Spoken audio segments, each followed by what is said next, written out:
Salut et bienvenue sur Paris Angomère. Dans cette vidéo, je vais vous expliquer comment j'ai réalisé à la maison mon lissage brésilien avec Brazilian Secret Hair, un kit que j'ai acheté sur Bleu Libellule pour moins de 40 €. Je l'ai déjà utilisé dans le passé, donc je sais qu'il est efficace. Là, j'en avais besoin parce que au mois d'avril, j'ai fait faire un lissage brésilien en salon qui est très bien, qui tenait très bien, sauf que comme j'avais une carence en fer, j'avais perdu pas mal de petits cheveux sur les côtés, là sur les tempes, et ils étaient en train de repousser. Donc quand j'ai fait le lissage, ils étaient vraiment trop petits pour être attrapés dans le lissage. Et donc forcément, en repoussant, même si le lissage par ailleurs tenait très bien, bah, ces cheveux-là n'avaient pas été traités, donc c'est devenu des petites frisettes comme ça qui me faisaient des frisottis tout autour du visage, et j'aimais pas du tout. Donc j'allais pas refaire un lissage complet en salon pour ça, y a personne qui propose de lissage partiel dans le coin, donc bon voilà. J'ai décidé de le faire moi-même. Et donc j'ai séparé l'arrière, là, toute la partie qui n'était pas concernée, j'ai attrapé on va dire les mèches vraiment de devant pour faire le lissage uniquement sur une petite portion de cheveux, sachant que c'est quand même un processus un petit peu longuet, donc quand je l'avais fait sur cheveux longs et sur chevelure complète, ça m'avait pris 3 bonnes heures. Là, bon, ça va, c'était plus rapide quand même. Mais enfin, les étapes sont les mêmes, donc je vais quand même vous les expliquer. J'avais fait une série d'articles là-dessus, je vais vous les mettre en lien, parce que je vais pas réécrire tout, enfin c'est sur mon blog, en fait c'est disponible. Mais voilà, là vous avez l'explication en vidéo. Enfin, pas la démonstration, parce que j'ai clairement pas eu la motivation de filmer pendant que je faisais ça. Et voilà. Donc quand vous... Alors, oui, parce que il y a plusieurs modes d'emploi là-dedans. Il y a un mode d'emploi pour avoir les cheveux doux et brillants, non, doux et solides, pardon. Il y a un mode d'emploi pour avoir les cheveux trop raides et brillance intense. Je pense que c'est la traduction qui est un peu foireuse. Et il y a aussi un autre mode d'emploi où je crois qu'on doit acheter un produit en plus pour que ça aille plus vite. Enfin bon. Donc, moi j'ai bien pris le temps d'analyser tous ces trucs-là. Mon but c'est d'avoir les cheveux trop raides avec une brillance intense. Parce que sinon c'est juste un petit effet brillant, lustrant, mais pas vraiment lissant. Moi je cherchais quand même à raidir et à perdre du volume, et à perdre l'effet mousseux et l'effet qui frisote à l'humidité, quoi, en fait. Voilà. Donc pour raidir ses cheveux avec ce kit, je vais vous dire les 3 étapes. Donc première étape, le shampoing purifiant. Enfin c'est pas purifiant en fait, hein, c'est un shampoing qui ouvre les écailles de vos cheveux pour permettre au produit ensuite de pénétrer. Donc on fait 2 fois ce shampoing. Faites gaffe à bien faire mousser en racines et tout si vous voulez que le produit se mette bien. Enfin moi comme c'est des tout petits cheveux que je voulais lisser justement, j'ai vraiment bien pris le temps de faire mousser le produit en racines.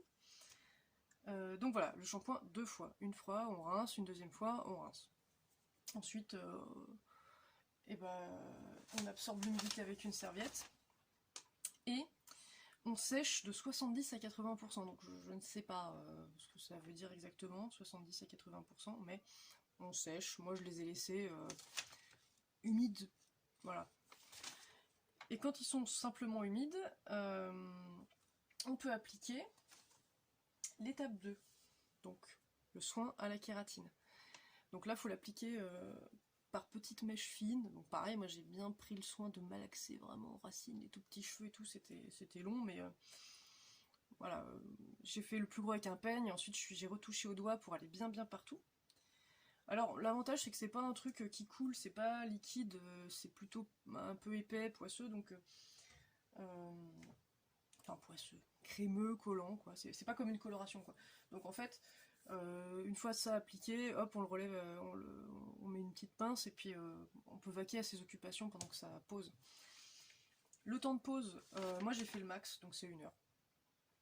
Ça va de 40 minutes à 1 heure, voilà. Je pense pas que ça change... Enfin, je pense pas qu'il y ait de risque d'abîmer ses cheveux en laissant poser 1 heure, en fait.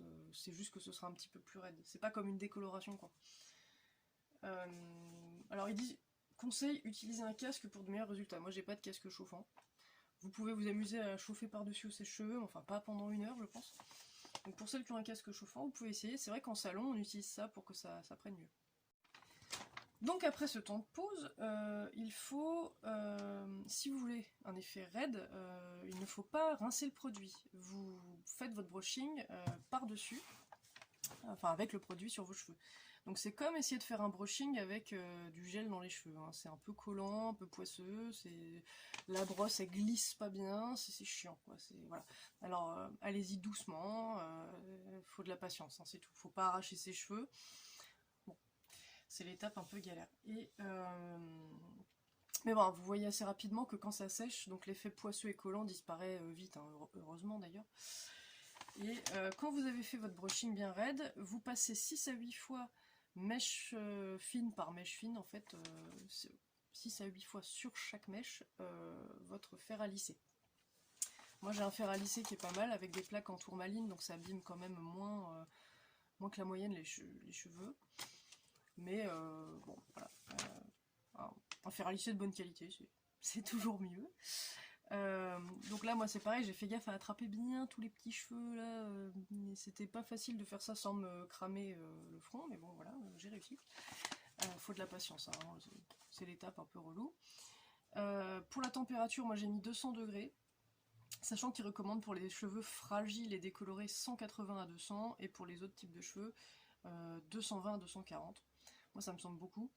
Bon, et puis j'ai des restes de balayage et j'ai les cheveux fins, donc je me suis limitée à 200. Et la dernière fois ça avait très bien tenu. Donc voilà. Donc à ce stade vous avez les cheveux bien raides, bien lisses, mais un petit peu quand même poisseux. Enfin, personnellement j'ai pas réussi à éliminer tout l'effet collant avec le brushing et le lissage. Donc voilà. Et vous vous dites peut-être que c'est fini et un petit peu décevant. Eh bien non, ce n'est pas fini parce que vous devez quand même rincer. Alors, vous pouvez ensuite faire un brushing et ciao, c'est fini.